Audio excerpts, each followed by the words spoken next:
You know, only 2 months ago, he got 0% support from African Americans in Ohio and Pennsylvania. 0%. Zero. Yeah. 0%. Are you applauding? You guys are mean. You guys are applauding 0%. You realize there are more black people excited for the new Kevin James sitcom. 0% is where Trump is. So basically, Donald Trump's people told him he needed to reach out to the black community. And that means he's basically got 3 choices. He either goes to barbershops, Tyler Perry movies, or black churches.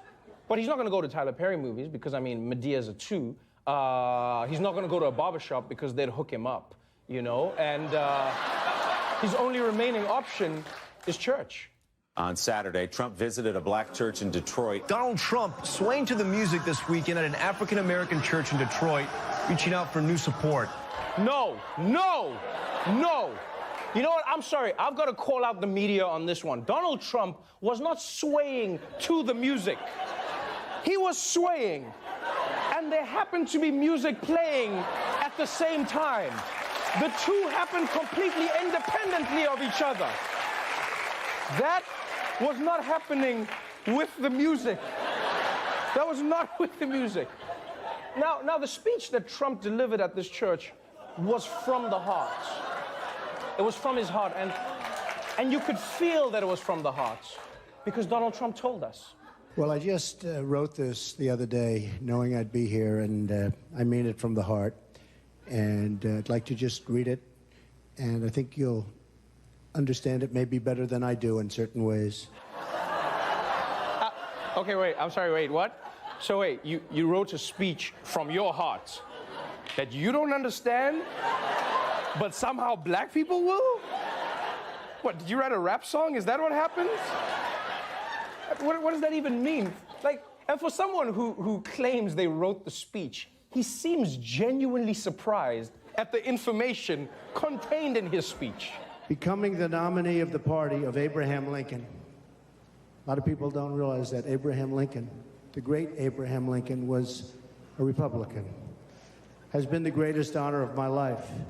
Why do I feel like when Trump says a lot of people don't realize, he means I don't realize?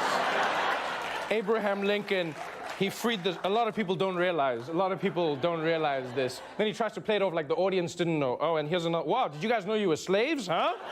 Did you guys know? Oh, and for how long? Oh, boy, wow. And Trump, actually, he got a warm reception from this congregation. You know, they even gave him a prayer cloth that they put on him there. Yeah, that's nice. You can see he's confused, though. He's like, oh, you guys put it on the shoulders. My other friends put the white sheet over the head. But I mean, to each their own, folks. We all do it differently, folks. Different ways. One reason Trump gave the speech in Detroit is that it's where his #1 black fan is, or his #1 black hype man is, Ben Carson. Yes. And Carson's response to the speech was truly priceless. I think maybe there are things that we can learn as a society, because in order for our country to be great again, every aspect has to be great, including our inner cities. And we just saw Mr. Trump here. I asked him, how did it go? And he said, great. And he said he learned a lot of things. What do you think he took away from today? My luggage. Hold on. Okay. Looks like Dr. Carson is going to try and find his luggage.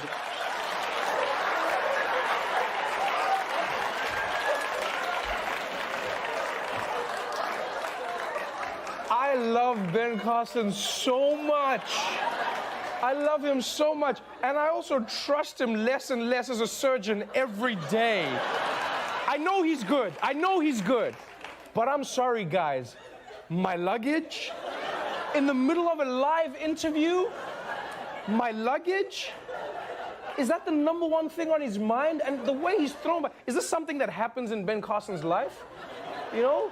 Just like him at the hospital, Mr. Shapiro, there's no easy way to say this, but the operation, my luggage.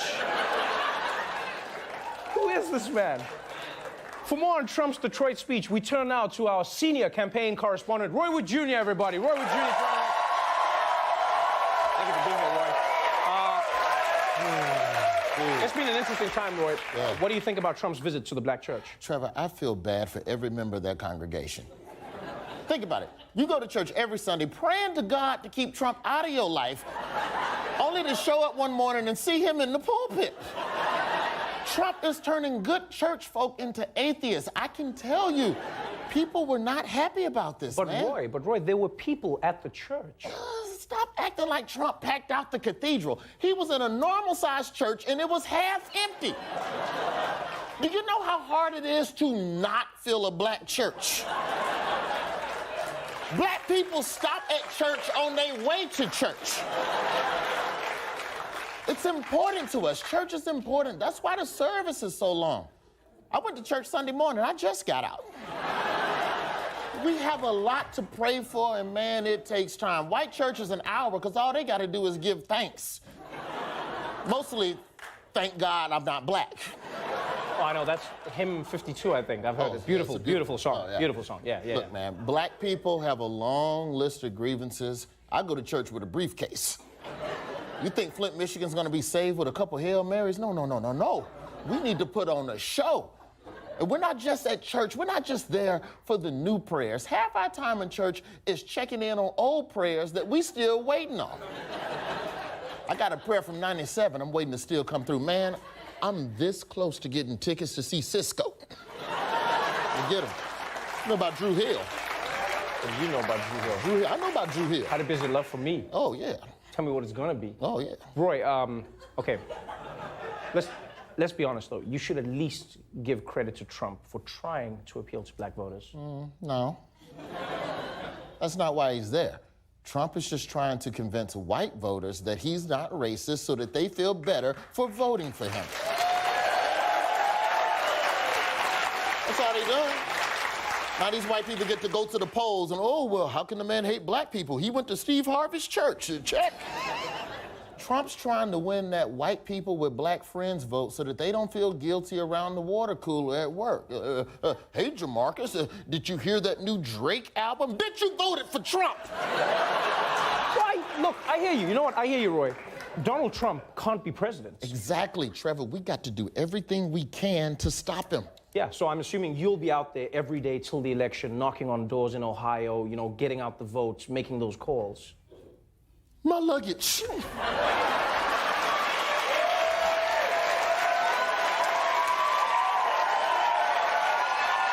well. Thank you, Roy. Well, I think in Donald Trump and this whole scenario, we learned something very important. My luggage. Hey there, thanks for watching. If you like that video, click here to subscribe. Just keep the mouse pointer away from my face, please. Don't, here, click here to, not my face, click here, please. Please, don't do that, that's sharp, click here to subscribe. Promises. But one thing they always emphasize is what they'll do in their first 100 days in office, which is weird, because at any other job, those would be the least productive days. You're just getting your bearings, waiting for an email address. How do you dial an outside line? How does this work? Yeah, but when you're getting ready to be president, the stakes are a little higher. So people actually want to hear your plan. Wondered if you could tell us what will be your first 100 days plan in foreign policy. Pursuing our continued efforts to reduce nuclear weapons with Russia. In my first 100 days in office, I will order the formulation of a national cybersecurity strategy. In the first 100 days of my administration, I will close Guantanamo, reject the Military Commissions Act, and adhere to the Geneva Conventions. Oh man, those videos make me so happy, See Bill Clinton, Mitt Romney when he thought he was going to be president, and Obama, look at this guy, looking so young and cute, talking about closing Guantanamo. It's like one of his New Year's resolutions that he never keeps, I'm telling you, this year I'm going to close Gitmo, and I'm going to finish season 2 of Friday Night Lights. I'm going to do it this time. I promise you. That's the point. These are grand promises. It's not just their to-do list. It's their vision for America. And this weekend, Donald Trump traveled to Gettysburg, a city known for its presidential addresses. But instead of focusing on his plans for the country, it seems he has other plans for his early days in office. Every woman lied when they came forward to hurt my campaign. Total fabrication. The events never happened. Never. All of these liars will be sued after the election is over. Yeah! Woo! going to sue the women who accused you of sexual assault? What are you going to sue them for? Making you seem slightly more of a scumbag than we already thought you were? These liars who painted me as a man who assaults women, which I am not, unless Billy Bush wants me to be. Yeah, talk about not being able to say no. Am I right, folks? Am I right? Is it any surprise that a personal lawsuit is a part of Trump's plan? Because a lot of people have said that he has no experience in the executive branch, and they're right. But I will give him this. He has a ton of experience with the judicial branch.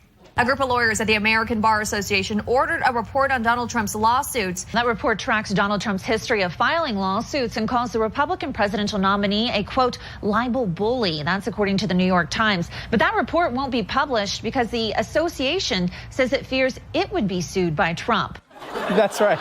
That's right. Take a second to absorb this. A group of lawyers won't publish a report on how Trump often sues because they are afraid he might sue them. You do realize I cannot make a joke about that, because that would be the joke that I would make. I would end the joke by saying, that's like lawyers being afraid of somebody suing them. This is why I can't wait for this election to end. Donald Trump lives the jokes we're trying to create. Yeah, but clearly the lawyers think Donald Trump is a libel bully, and I honestly don't know what could have given them that impression.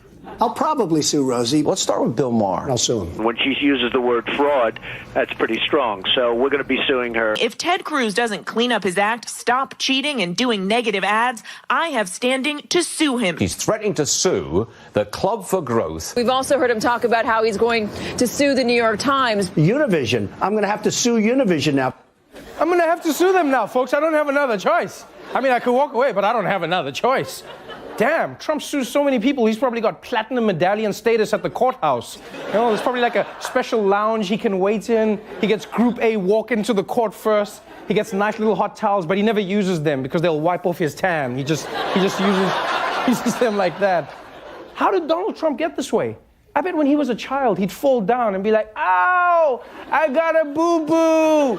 Boo-boo due to the negligence of this sidewalk. And his mom would be like, it's okay, Donnie, we're gonna sue them. And he's like, yeah.